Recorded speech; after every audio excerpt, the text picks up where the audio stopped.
Hey, Stay, how's it going? Hi Adam, pretty good, pretty good. Enjoying autumn, enjoying life, enjoying walks in my local park. How about you? Uh, Going pretty well. We had our first snow of the season here, so like all the mountains look beautiful and snow-capped. And luckily, it didn't really settle much like on the ground in the valley, so it's already kind of melted in the streets and everything. So it just is a little bit chilly and looks really pretty. Wow, that's nice. I mean, for me, November, snow is wild.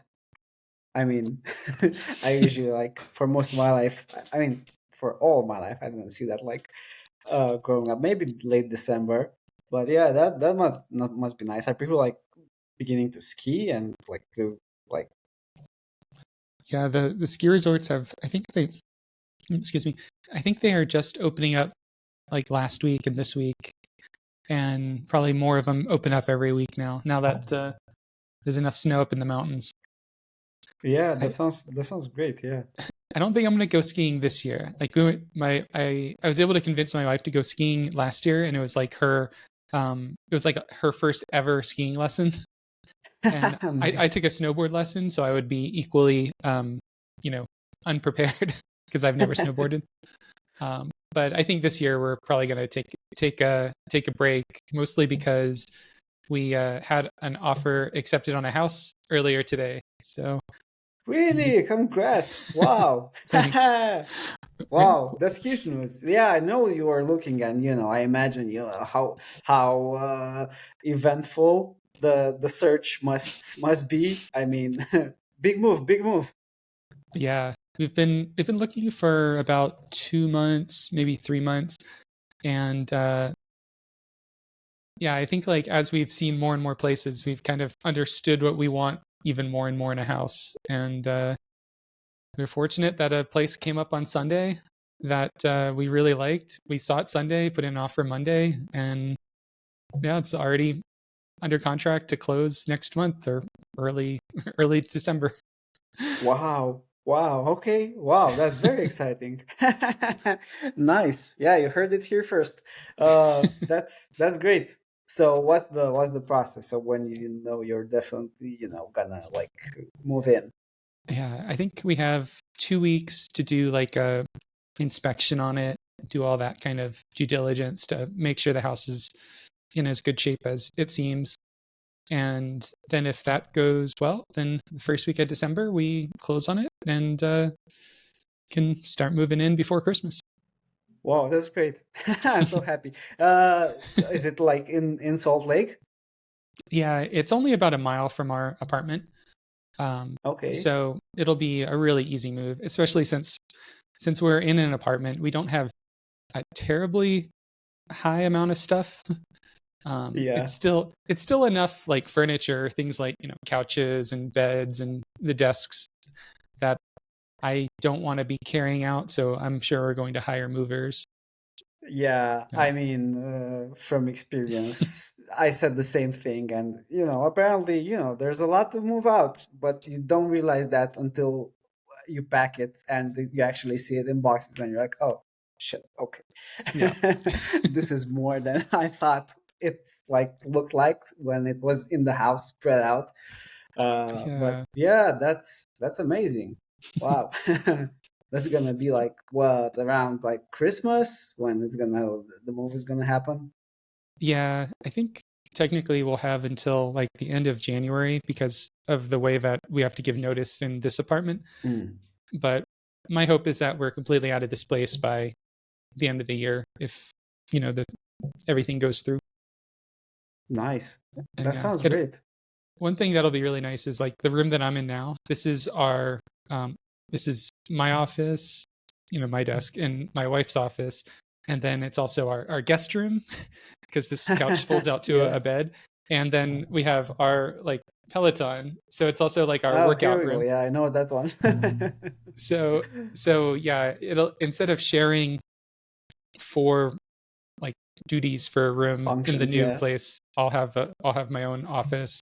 Marilyn will have her own, and then we'll have a room for kind of Peloton slash guest room. So Ah, that's great. Yeah. Yeah. Well, at my home, it's kind of like the same, especially, with a kid, everything is happening in the same place. So it's kind of like the areas are drawn out, sometimes, overlapping. And now it's like full of toys everywhere. So the toy area is the whole house.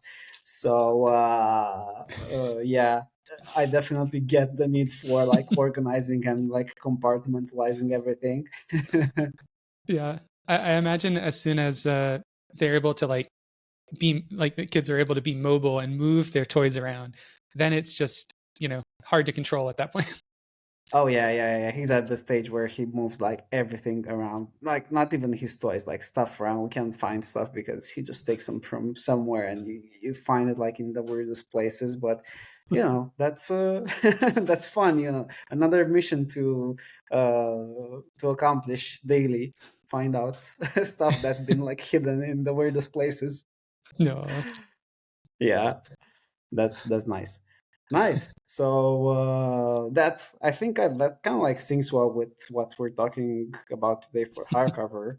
Uh, it's I mean, been it's been yeah, interesting last year to see this happening. The year in books. Uh, yeah, yeah. Last year we did this like very elaborate year in books, which was such a fun project. I'm pretty sure that was kind of like the big project that took the last 6 weeks of the year last year. And in retrospect, getting it done in 6 weeks with how much development there was, how much research there was, and then we reached out to like 100 authors to let them know that they were included in it, and we even like yeah, mailed out stickers to authors. It was a that was pretty fun. big project. Yeah, yeah, it was.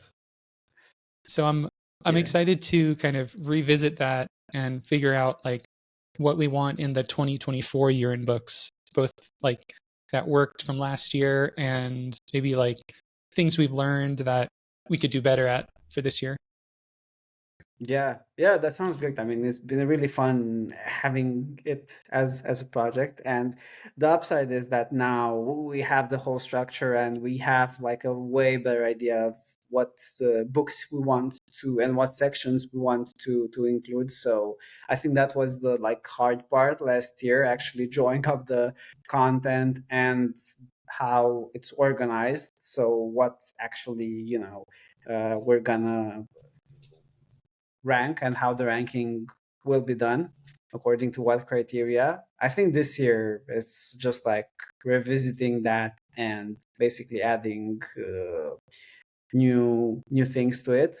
Plus, some visual improvements. I know we had like a small controversy, let's say, last year because we used AI art, and I don't know what's the feeling now. I feel like people have gotten accustomed a bit more to AI art. It's still with the same controversy, but yeah, maybe we can find like a solution to that this year around. So I'm hoping that we've opened up artist contributions, and I know we're pretty small right now, so we're probably not gonna get a lot, but maybe for some sections we can actually think of a way to involve like real artists more and promote their work. I think that would be like very fun and really useful to do from both our end and whoever's getting featured from their end. Yeah. Yeah, that was the AI art one was a big one. And I feel like that's one reason why I'm curious to kind of kick things off so early because we're going to need more time this year for the art side because last Hmm. time we kind of just plugged things into mostly to midsummer and let that handle everything. But yeah, taking Uh-huh. away that, it's going to be a lot of back and forth between a lot of authors or a lot of artists. I mean, Yeah, yeah. I mean, yeah, well, we'll see how we'll do it. I mean, I think like opening up the contributions and just saying that these are the sections and you can contribute with an artwork that is related to this. Or, for instance, you have dark fantasy, for instance, top or dark romance books. maybe we can find an artist that does stuff in that style on that theme, and just convince them to share an image with us that we can put over there. It's not gonna be book specific. So last year we tried to make them book specific, and that ended up for some books being not so book specific. So we had like lots of hardcore fans for some of the books, like Brandon Sanderson's, uh, telling us, "Oh, this is like nothing like the book." So we had to redo some of the images in Mid Journey. So yeah, I'm curious how we'll handle it this year. Yeah, I'll share my screen and we can kind of go through it here. Yeah, and you were telling me this, like, we're part of a huge like code migration, and part of this code migration involves like moving all of our code from something to like this new, from how it was to this new framework. Well, it's not really a framework, but let's say framework. Yeah. So yeah, this is one of the pages you were telling me you've moved. So this is on the new, you know, the new setup. Right. And yeah, it loads, pretty fast. Um, Yeah, that's very and fast. it's like Hmm. it has I think functionally this should be pretty much identical to what we left it as. I didn't Yeah. make any changes, I don't think. Uh, yeah, I think so far, like in terms of sections, like the like there aren't like I like all of these sections. I don't think there are any sections that I'm like, I think we should get rid of this. Yeah, they're pretty good. Well done, us Yeah. 2023. 2022 actually. Yeah. I'm trying to think, like one of the things we talked about was having a like a hardcover stats one. So like Hmm. um things like number of like hardcover users, um number of reviews, maybe number of books read in 2024. Hmm. Yeah, number of reviews written in 2024. Yeah, maybe we can do something nice and even grab some of the reviews. So like show the number, and maybe in the background, I know Revelry from our team like made that nice animated box cover thing where the covers Mm. just like drift like they're on a river. Maybe we can use that with actual reviews, or with prompts, or with to just have them like slowly move in the background and just like grab the last, popular reviews or the last submitted reviews on hardcover. Mm. I I hadn't thought of using that for like moving text. I thought about it more for like moving covers. Yeah, yeah, you're right. Text might be a bit, might be a bit 'Cause- distracting, but we can maybe we can like find a way. Maybe not animated, because you're right. It might be like a little bit distracting, but maybe we can like grab some reviews and just show them like coming and going, yeah. Or you could show like the book covers for reviews or something like that. or the book Or covers. Yeah, yeah, yeah, yeah, yeah, just to make it more visual. Like have the numbers of the reviews, and I found a really nice library that also animates the number.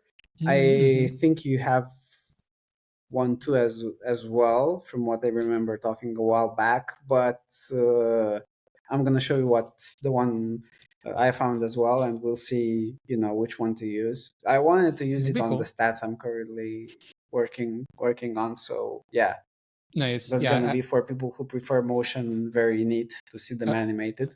I was thinking about that too. So like when you come down to this like hardcover stats section and it says, uh, you know, 800,000 books read or whatever it is, Yeah. it'll like jump up from 0 to 800,000 with like looks like it's climbing really fast to get Uh there. huh. Yeah, Yeah. yeah, exactly. Um, so yeah, we started last year with the top books that were read in 2023, the top 10. And then we had the most read books overall, which include books not from 2023. So this includes 2022 and other ones.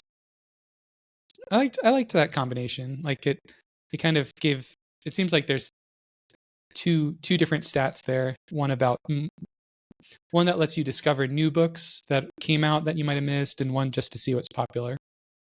Yeah,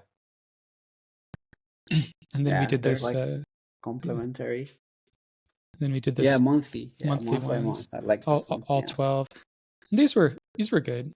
I think we could even include more than just the top 5 here, like the top, like just so it like goes a little farther Yeah. if we wanted Yeah, to. we'll have to watch out. So, for instance, look at this dragon here, and the book is like love theoretically. So it's like a YA book, and we have like a I I think think we did these images, and some of the books, a few of them changed like right after we implemented the page. So the images got left, and this one's actually pretty funny.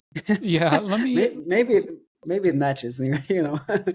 Maybe it matches the vibe of the book. I don't know. yeah, let me change this one because I know we have a different image because I remember seeing it. Okay. Oh, yeah. Maybe we didn't like.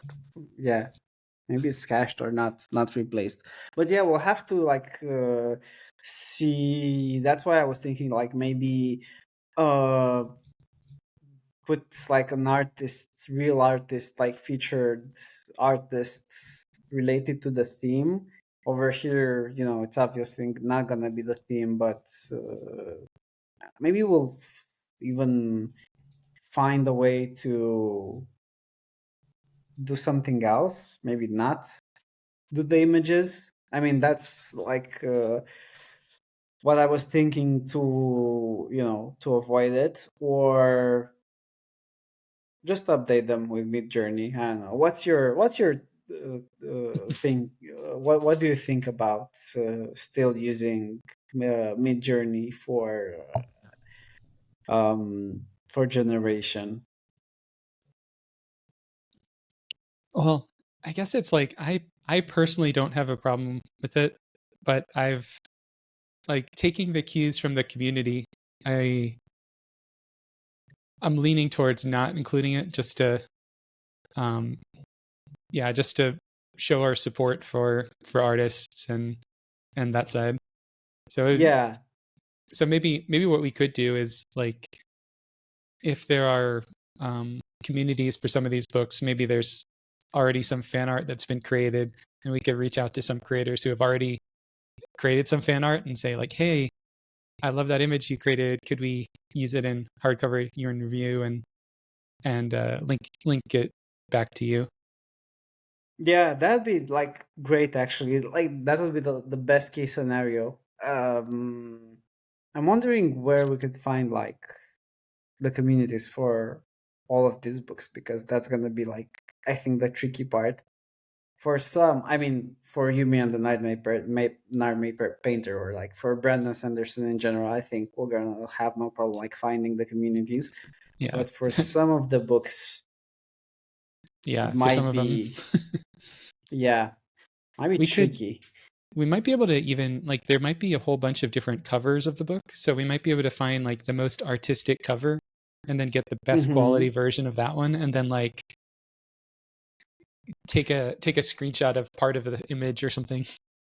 Yeah, we could actually. I mean, this is like one possibility. We can like enhance the cover. So whatever they did with the cover, I think you can generate images based on the cover. So, for instance, there's the cover, and we can basically like zoom out so that it generates stuff around the cover, but tied to the cover.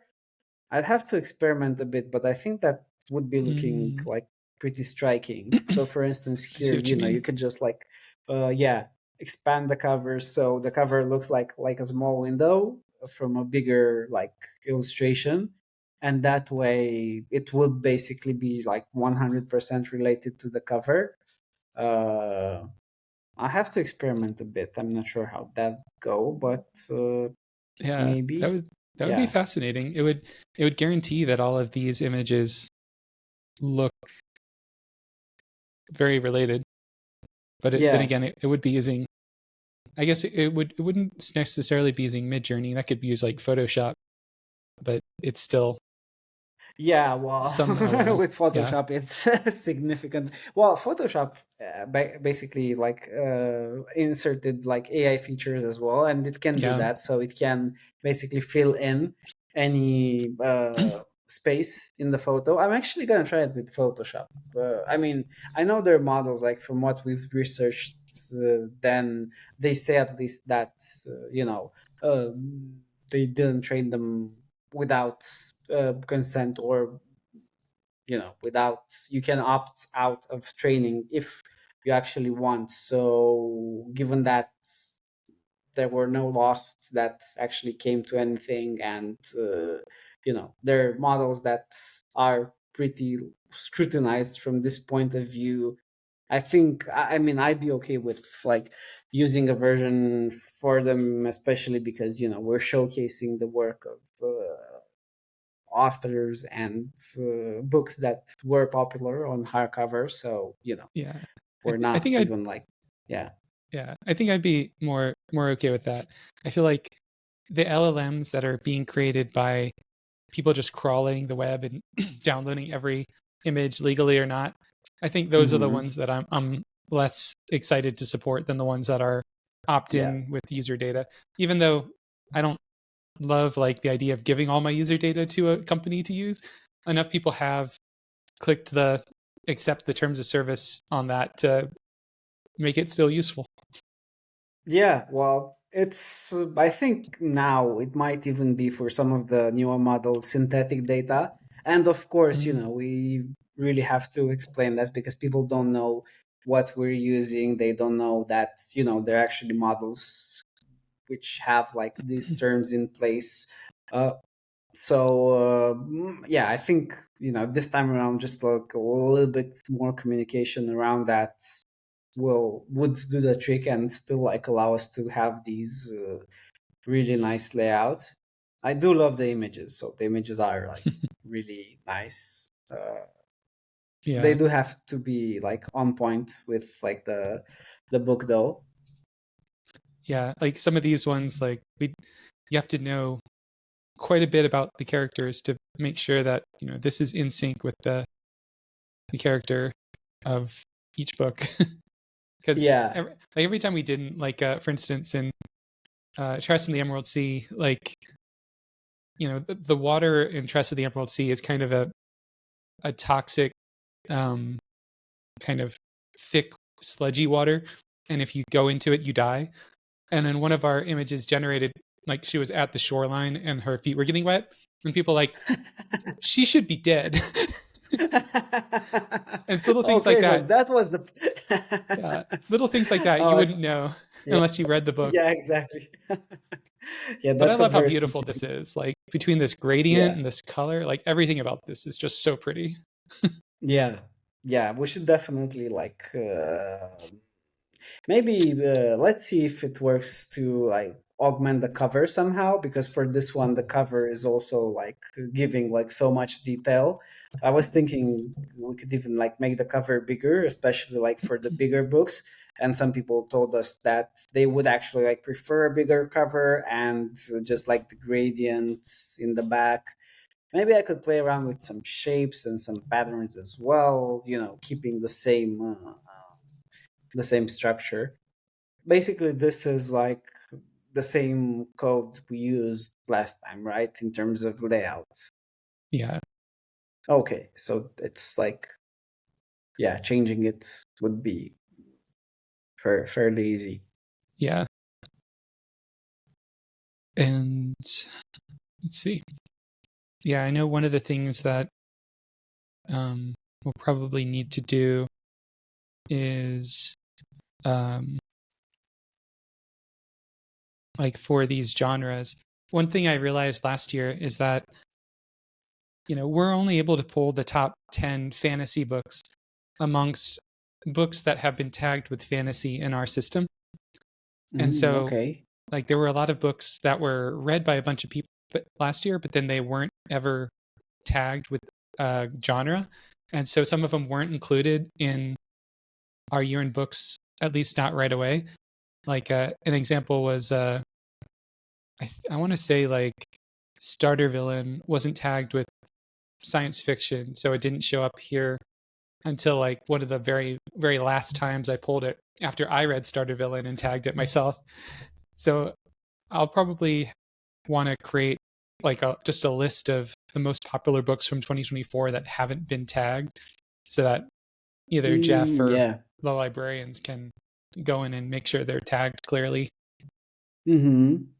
Yeah, maybe this week we can do a librarian call as well and put it in the channel with the structure for this year's year in books, and at least tell everyone to uh, like keep an out for when we're gonna need help. For instance, when we're gonna have like the untagged books that are very popular, so that they can label them. I, I What do could you think? probably I could probably programmatically create a list and add every book that was released in 2024 to that list. It'll be a big list, Okay, but we'll be able to nice. add a column for genre, and then we'll be able to see which books are missing genre. Yeah, that And sounds then, good. And from yeah, that list, the librarians can come in, I'm guessing, and just fill in everything.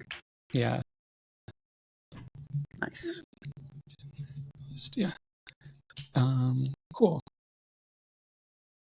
Yeah, and like you said, we could create a doc with like the format and the sections. And yeah, we can pretty much do something similar here. And I think the most answered prompts of this year will probably be like the ones, a lot of them that were created by readers that we promoted in our newsletter this time around, instead of all being hardcover ones. Yeah, that's so nice to see. Finally. Yeah, I Yes. saw some prompts like really like taking off. Yeah. Yeah, the trends will be like great places to get art for, because I mean we generated these based on like the first book, but I think this can like just illustrate the trend. It doesn't have to be like about any of those books. It can just be like dark academia, and if we do this, we can like insert a link for the artist name on the actual. Yeah. Yeah. I'll be curious what ones we want to include. I feel like books to movies is kind of a generic enough one that we can do Yeah. that every year. But I think all these other ones, I like a viral one, like whether that's viral on Book Talk or viral on any other platform. Yeah, And I think they're pretty good. Maybe we'll just change some of the ones that are like more or less popular. yeah, Series openers, that's kind of a classic. yeah, series finales Series also. finales, yeah. But yeah, I think, and then most anticipated of 2025. Yeah, I think that'll be the same. Yeah. So yeah, are there any other sections that jump to mind for you that are like, oh man, I wish we had done something Yeah, good else? question. Well, I know last year we were like pretty thorough. So apart from the like stats, maybe something about the readers, but I'm not sure. Like I was thinking the most liked something, the most well, maybe the most liked review, uh, and have like a top, I don't know, 20 reviews. Or what else can we do? The person.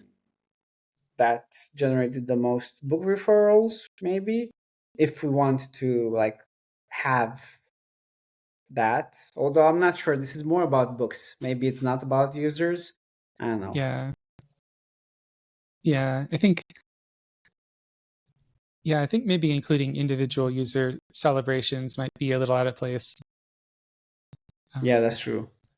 but what Let's do about like, yeah. most popular series, where it's like it's not just the most popular book that was read, but like if you include all the books in a series, and like each time someone reads any of the books in the series, that's like a vote for that series, Oh yeah, and then so an aggregated score of all the reads for that series. Yeah, yeah, definitely. Yeah. Let's do that. Maybe most popular comic as well, because that's like mm-hmm. not just a comic, but like the whole Yeah, it's a genre. the whole comic. Yeah. Yeah, we could, if we wanted to do that, we could also do by any other format. Like we have, um, like I'm trying to remember what our options are. There's like light novel, manga, graphic novel. Yeah. Graphic novel could be. Yeah, graphic novel wouldn't be too bad. I'm betting there's like some killer covers for graphic novels, so we can just like make one of those like real big. Yeah, yeah. We could once we pull the data on those, we'll be able to see if like light novel even deserves have one. Like if the reader Yeah, if there are enough readers to make it be interesting data. yeah, yeah. The more niche things. I mean, I do by my maybe most successful poetry that might lead to some interesting discoveries.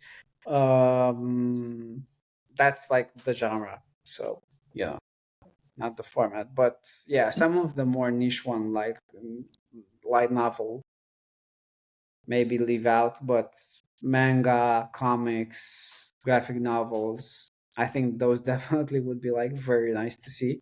Yeah, I think one of the tricky parts might be like scoping it to 2024. Um, we could there's two ways of doing it. We could get the most read like individual issue of 2024, or we just like look at what people read in 2024, and then we find what series the graphic novels were part of, which I think is what makes Hmm. sense. So it's like Yeah. The series definitely. yeah, Yeah. this is the graphic novel series that the most people have read individual issues from in 2024. Oh yeah, definitely. Yeah. Not the single issue. That might Yeah, be a bit weird, but actually we can show it like series, but we can have like one for series like in general and one for comics which are actually like the series of comics. So, you right. get like Spy Family or something else. Right. So it's kind of it's kind of like it's kind of like using the series option, but using it series for books, series for comics, series Yeah. for graphic novels. Yeah, cool. Yeah. That makes sense. Um, cool. Let's see what else would be really neat.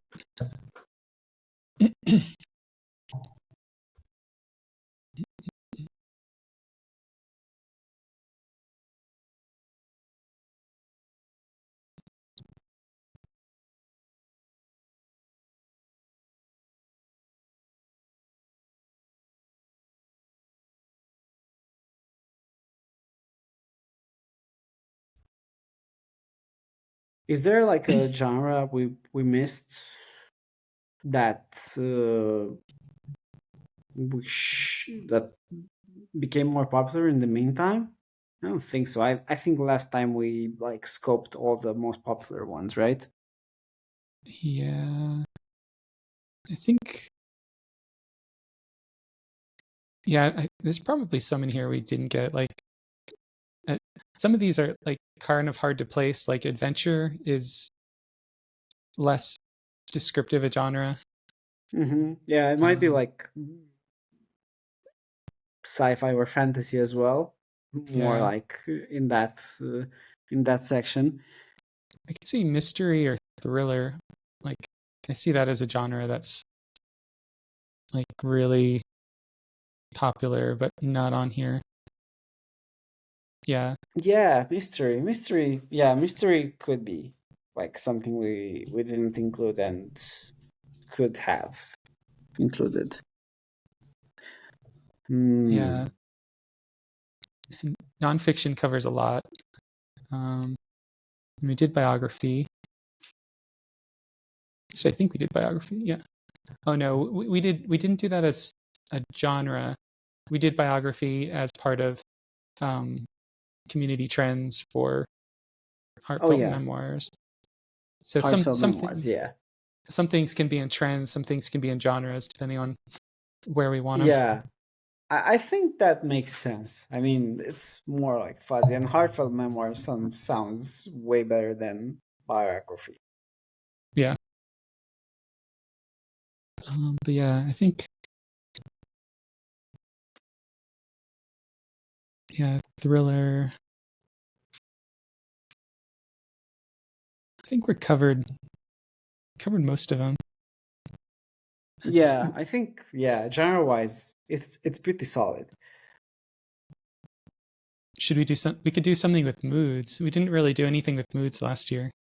Yeah, that's true. What are like the top modes? Adventurous, emotional, dark, mysterious, lighthearted, challenging. Interesting. Yeah, there's like a whole lot of moves that seem interesting, but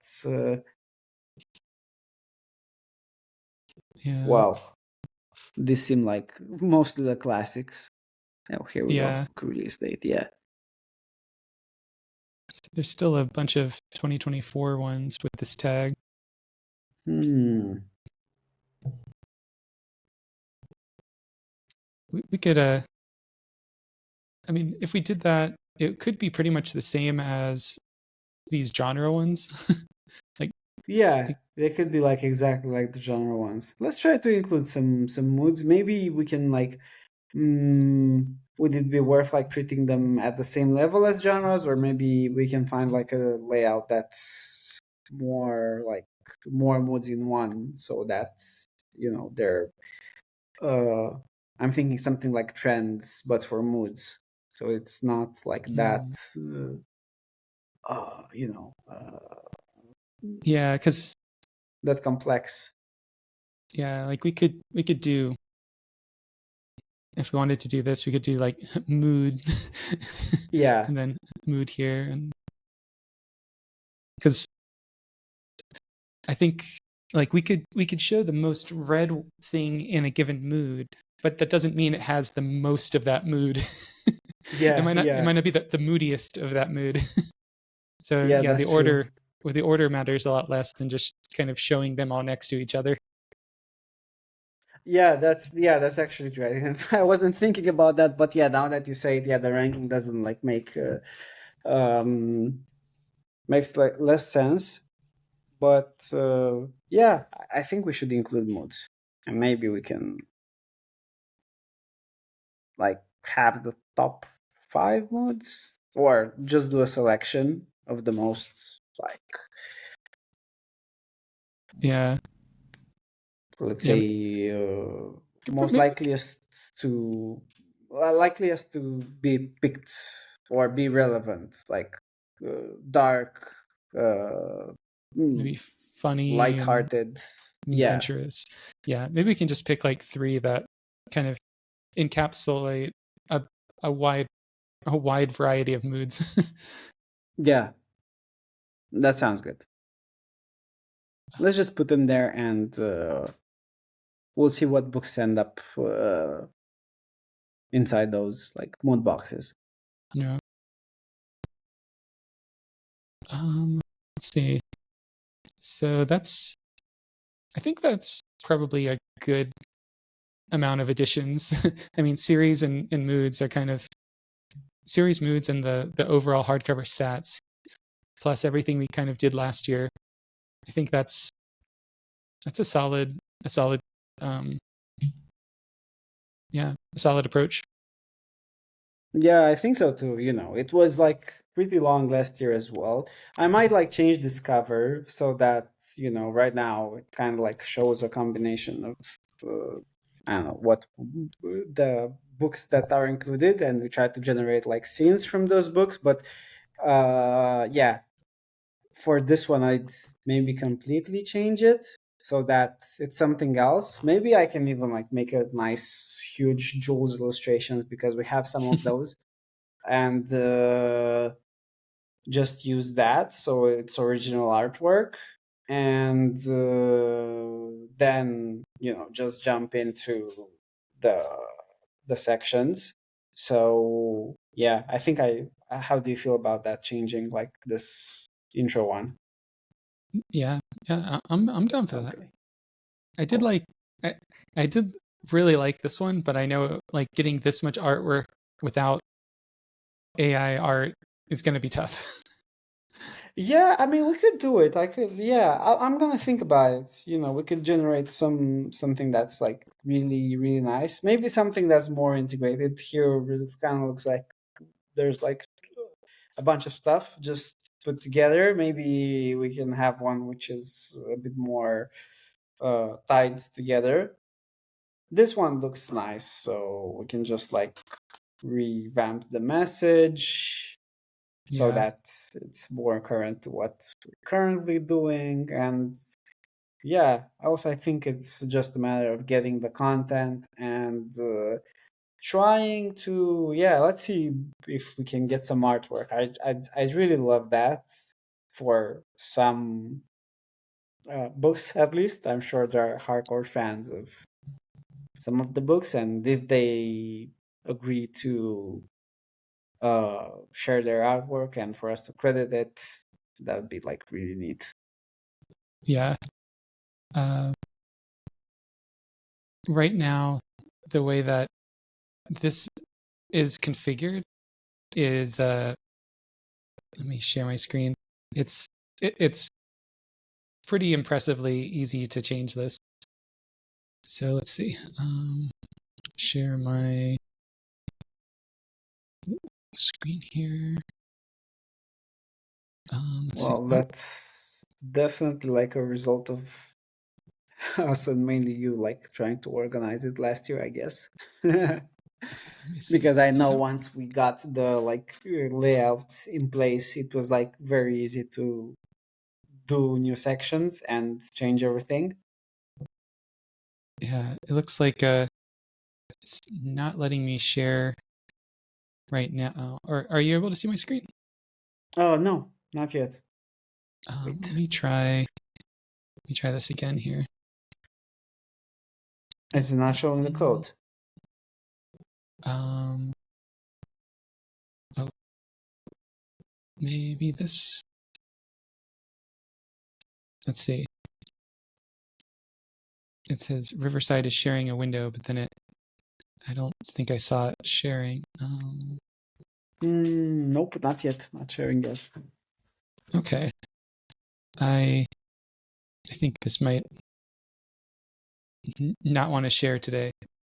At least it shared. That At least it shared earlier. That was the important part. yeah. That was the important part. I mean, you Yeah, were gonna show the code, right? yeah.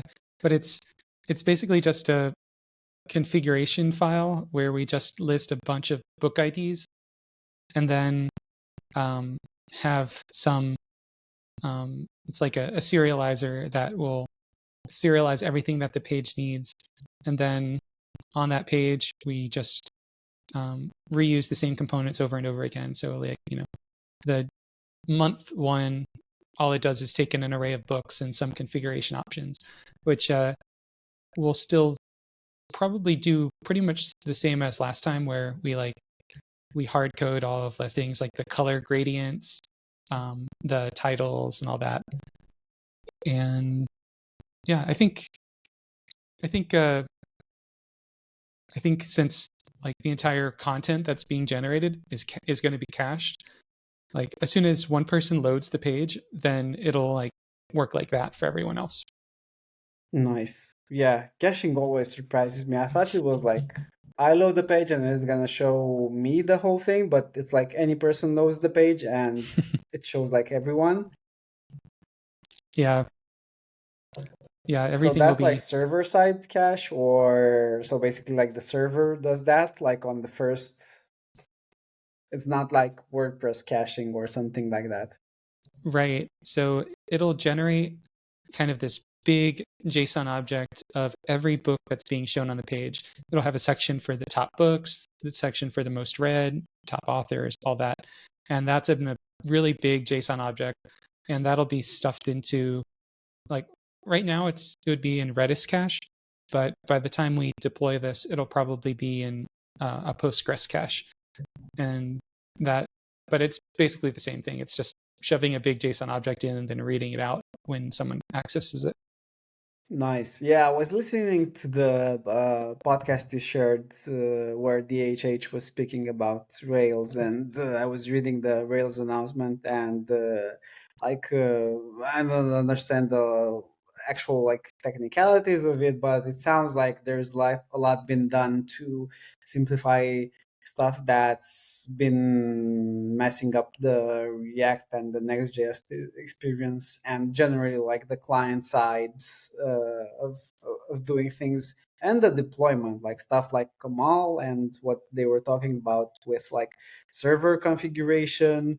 That's like very good to hear about, because it seems like everything is like locked into some companies right now, and it would be like very refreshing to be able to do that in a sort of like not hacky way, like an official way by yourself, like with your own server. And Yeah, like, yeah, getting off of Next.js will definitely increase our options for where we host the site. Like Vercel hosting, or not Vercel, Next.js hosting is significantly more complicated than Rails hosting.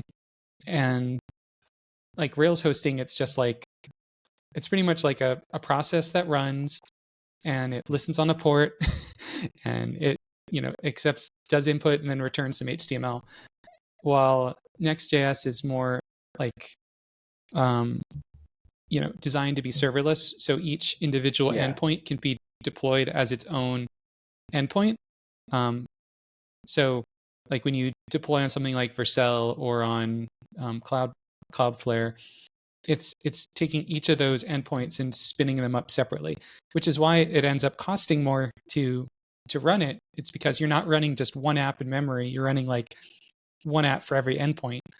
And I think like we listed out all the endpoints as part of this Rails conversion, and we have something like 128 like endpoints in the app because each okay. URL is an endpoint.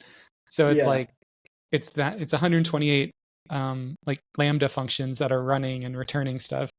So yeah, going down to Rails will significantly reduce the hosting costs, which will be nice.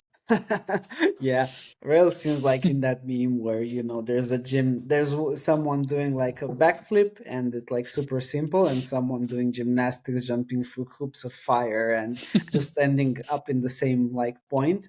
So like the above seems like Rails, the next seems like doing all those like gymnastics to get to the same point. And I think that's why DHH is also like so adamant about uh keeping the Rails experience, I guess, clean in that way, not like overcomplicating it. Yeah, yeah. It helps that I think like one of the kind of difficulties that Next.js runs into is that they're kind of run by like Vercel and Next.js are very tightly linked. They're tightly coupled, and Vercel makes their money by selling hosting, and so it's not exactly in their best interest to make hosting cheaper or free or easy. So it's less of a priority. I mean, I'm sure they want to do that because like Next.js is an open source project. Like all of the people working on it love open source, but Yeah.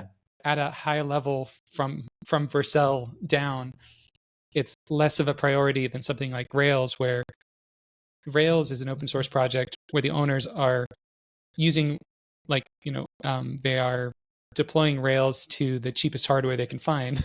So Yeah. they have a motivation to keep it easy to deploy. So it's easy to see how those motivations impact what the final product becomes. Yeah, definitely. Like different incentives, and yeah, Yeah. it's a different approach. But it seems to like, yeah, it sounds great, and I can wait to be done with like the migration and be able to focus on shipping the features because we got lots of those in the pipeline, as everybody knows. Yeah, Yeah. nice. So I'm guessing the Yearn books it's in a pretty good place to start gathering content at this point. Yeah. Yeah. I think so. Um, I think it sounds like a next step will be create that doc and share it with the librarians of like the different sections, and then we can start Mm-hmm. getting ideas for like the um, community trends section, and Yeah, yeah. and I can do like how is it easier if I jump into the code or if I just like design the platform stats, for instance, the hardcover stats. Should I just like jump in a new on a new branch and see what you've been working on, or should I just design them and then we can talk about them, iterate there a bit, and then maybe jump into code when it's in a better place? um, I could probably come up with like a really basic version of the 2024 urine books, like just copying the 2023 one and then using that as a starting point. And then maybe we can just like start there, and then you'd be able to add new pages to that like flow, and you could add the stats ones with like hard coded stats to it. Nice. Yeah, we can do that. I think it's gonna be like easier, and it's weirdly like getting easier for me to actually like code the thing directly than it is to actually design it. I haven't been like for code stuff. I've been reluctant to go in Figma because it's actually slower. I didn't think like I'd ever say that, but Wow. yeah, it's actually like way easier to. For instance, if I want a grid with columns, it's easier to like just like whip it up in Tailwind and just do it there instead of moving stuff around in Figma and just like making it responsive like on the spot. It's yeah. It's Nice. different once you have the whole setup, and it's good that now it's all like laid in place. So yeah, that sounds good.